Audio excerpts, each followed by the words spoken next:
Before 1965, my father was in the buntal fiber business, export. And President Marcos then banned the export of buntal fiber. He has friends who suggested that he goes into steel. They saw there's future for a developing country to go into steel or cement. So he decided to go into steel. Island metal. And my father and my elder cousin, it was the two of them, very busy then. They were very hard working at that time. I saw it. I was still very, very young, but I saw them work very hard. I was about 15, because I visit the plant also when I was young, but just as a kid visiting. We had silent partners then.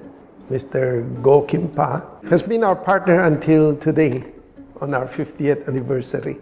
In 1968, I joined.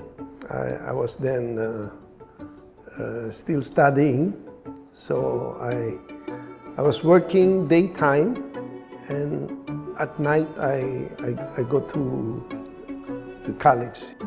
I'm excited because I was contributing. So, and I get paid as well.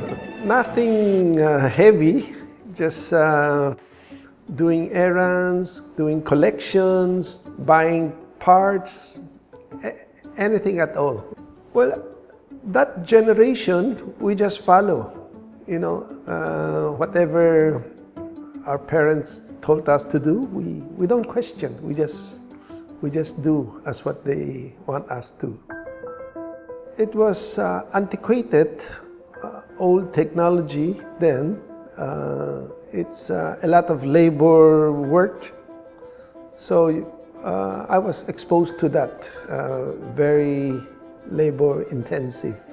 It's hard work, long hours. We work long hours. The meal stops at 8 p.m. Only then we had dinner in the factory. After that, we go home, and it's every day. In no time, I was already the plant manager, pretty young. So it's my responsibility on the production, on the productivity, efficiency. My father supported me in exposure, even going to foreign countries in observing modern mills. That's where I saw the big gap between the developed countries' steel mill and ours.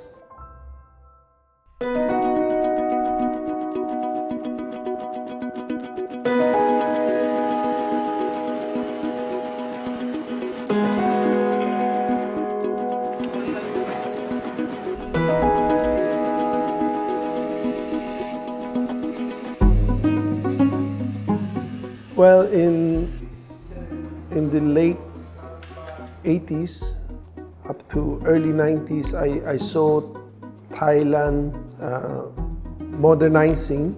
I saw their old mills similar to our old ones, but next door they're putting up state-of-the-art European equipments.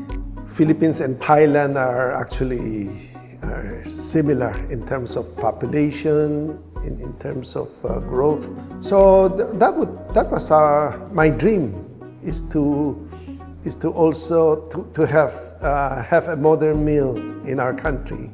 So in 1993, we invited Singapore Nat Steel, which is government-owned, to join us, for us to be able to install a mill that is 10 times bigger than our existing one. So it's very challenging. It sounds good, but it's not easy because it's 10 times bigger in terms of volume, in terms of financial requirements, technical requirements. It's totally a different mill. When you modernize, overnight you're as modern as the mill in Europe, in Japan, or in Germany. The crisis, financial crisis, unforeseen one.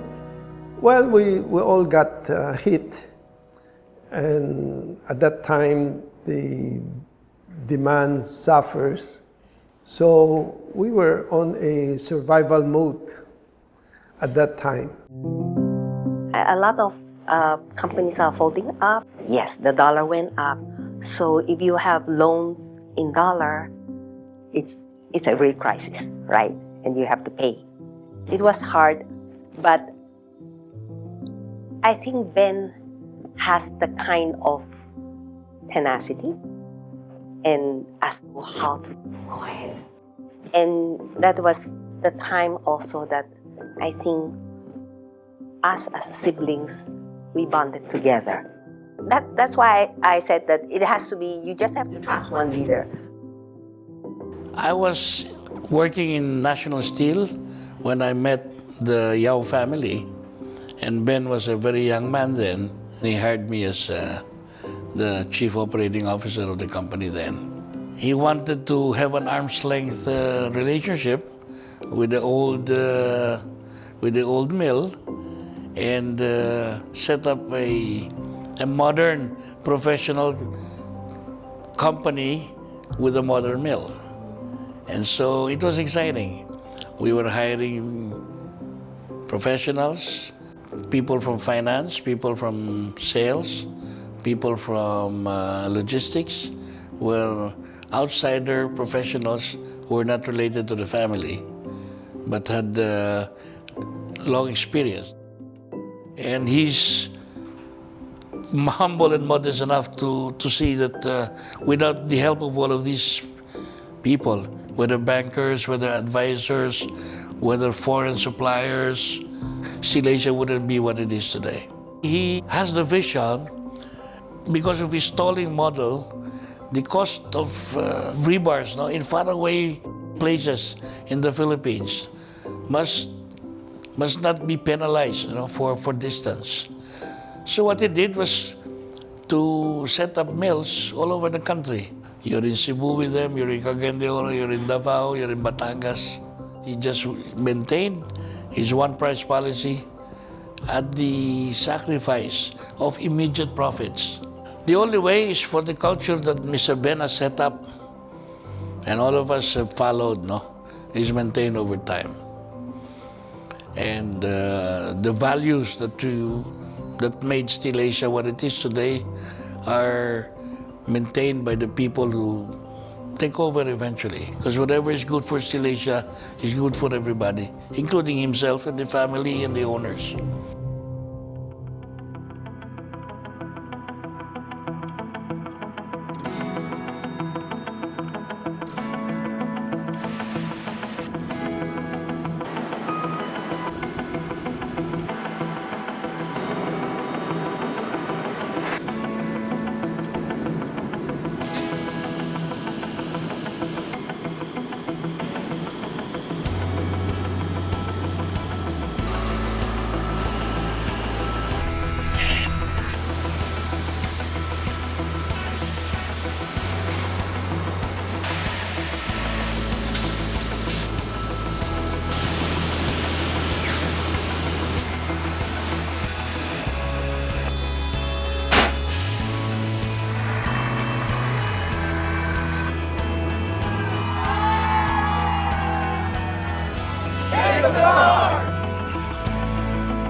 We import most of our steel products, except rebars, which we are producing.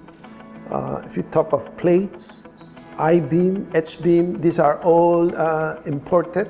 Wire rods are all imported. So any import substitute, we we would like to address those immediately. Philippines is the bright spot as far as a businessman is concerned. All the opportunities are here. It's not meant to be easy, but beyond my lifetime. So challenge is for the next generation to continue on with this, further catching up. It's still a catching up, even 10 years, 20 years from now.